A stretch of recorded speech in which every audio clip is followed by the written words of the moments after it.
we're going to show you progressions for a pec stretch. So a stretch that elicits more range of motion through the front of the shoulder. So we're going to go from static to active and then to dynamic.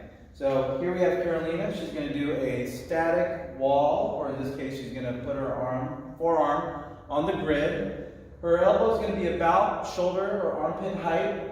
As she comes into this stretch, she's going to secure her forearm against the wall or any kind of solid structure. It could be a door jamb. And then she's going to rotate away to get some length through that front of the shoulder.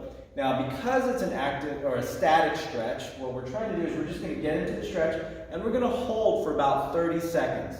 Now, the important thing here is not just that we get the stretch through the front of the shoulder, but we also keep our eye on good kinetic chain alignment. So as she keeps a staggered stance, she's securing her base of support, and it's all too easy to get a low back arch. So when somebody's coming into the stretch, a lot of times they'll want to lean into the stretch, which can be a little too much for the structures in the front of the shoulder, and to do so they'll also incorporate a low back arch.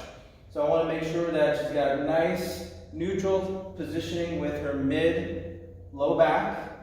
Her chest is up tall, head is right over her shoulders. Again, I'm watching out for the head or the ears being forward of the rib cage. And she's going to hold. I'm just watching her breathe, nice and steady. And after she holds for about 30 seconds, then she can go ahead and back off.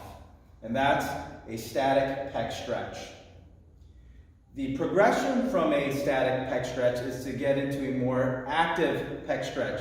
So what we have here again is Carolina is in this secured position with her forearm against a structure. It could be a wall, it could be a door jamb. And what she's going to do is going to get light lunge forward, but mostly she's going to rotate away. And I'm watching out to make sure that the front of the shoulder doesn't go poking out the front. Okay, a lot of stretch through the front of the shoulder.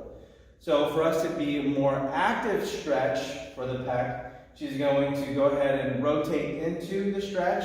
She'll hold for a couple seconds, and then she will take tension off by rotating into the stretch itself. So away from the stretch, hold for a 2 count, and then turns back into the elbow. And we'll get a couple more here. Again, while she's doing that, I'm watching out for the low back, making sure that she doesn't arch or compensate her way through the lower part of the spine. And I'm also watching her head position, making sure that she's not losing posture through the upper part of her spine.